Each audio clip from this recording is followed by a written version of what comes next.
Bum bum bum bum bum bum bum bum bum bum bum bum. The Peter Dislike Show. Bum bum bum bum bum bum bum. All right, as you guys have been following over the last couple of days, I had a serious mental meltdown. Almost as bad as last fall when I was lost from being heartbroken, except this one's kind of the opposite of that. It just goes to show that extremes are never good, right? Let's go back in time a little bit. Back in October of 2024, I was lonely, heartbroken. I had a difficult time networking with anybody. And you may remember I set up a reward for anybody who could put me on any blind date, and I really mean any blind date. And here's why I came up with the idea of the reward. First of all, I was doing financially pretty well, but I was doing really badly at networking.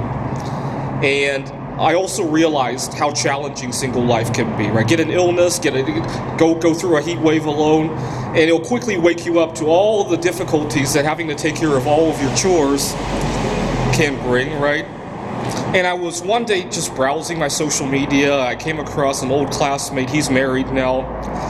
And I did a little back of the envelope calculus. I asked myself how much money I would pay in order to swap places with him, right? Keeping everything the same except for the marital status and the fact that they have two incomes and two sets of hands. And I Googled another number. I Googled on average, how many dates does one person typically have to go on before they get into a committed relationship? So I thought hard about those two numbers. So for the first number, I came up with $100,000. It could be more, but that's what I could afford, right? But technically, it might even be more. And I looked up on Google. The average number of dates that people go on before marriage was about 30. There were a few answers, but they averaged around 30.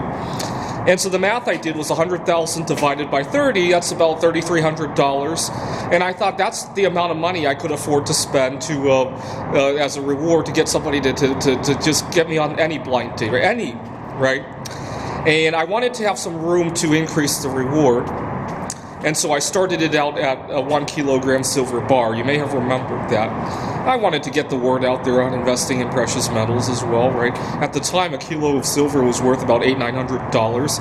That would give me some room, right, to work on the reward if it didn't attract anybody.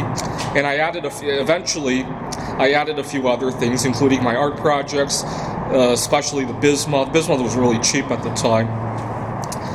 And a friend of mine from church set me up on this blind date. Did it go anywhere?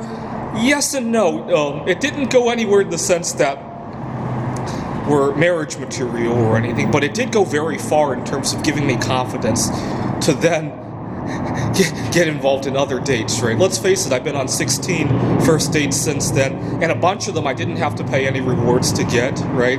And the rest of the rewards were considerably smaller too, right? I actually discovered the silver bar was kind of not the right way to go. Not too many people understood it. Most people can appreciate that bismuth art a heck of a lot better, right? Too bad that it looks like bismuth might become worth more than silver in the near future, but I'll still give it as I've kind of paused the reward program as of now, but we'll see. It might come back depending on how things play out. But long story short, I am involved in what could become a relationship, and it's bringing a lot of drama to my life. I haven't been sleeping right. And a lot of these things, you really walk on eggshells, right? I had a couple dates that didn't go right, in large part because I had a decision to make at some point, and I made the wrong one, right? So, for example, 2 weeks ago, I was going to see this girl on a hike on Saturday. It was a Wednesday that we had talked about this, and I thought maybe I shouldn't bother her too much. And on Saturday morning, when I texted her again, she forgot she had scheduled something else. Other times, I bothered the girl too much, and she backs off, right? And those kind of dynamics really destroy me. It's not like I want to fuck around with the girl. I just don't know what she's expecting, right? And so those are the things that have been keeping me up as of late. And But I don't know. Feel free to leave a comment on how I handled the whole situation from front to back, right? But I wish it were more popular. When I first started the reward program, a lot of people laughed at me. They made fun of me. But I really do think the calculus adds.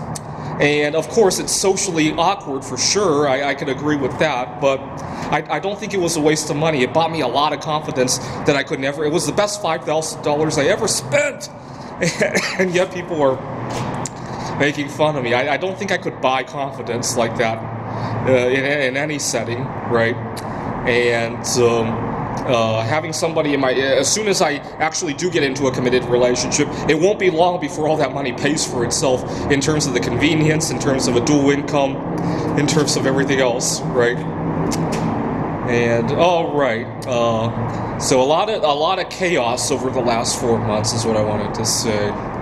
This is the Peter Dislike Show. Bum bum bum bum bum bum bum bum bum bum bum bum. The Peter Dislike Show. Bum bum bum bum bum bum bum.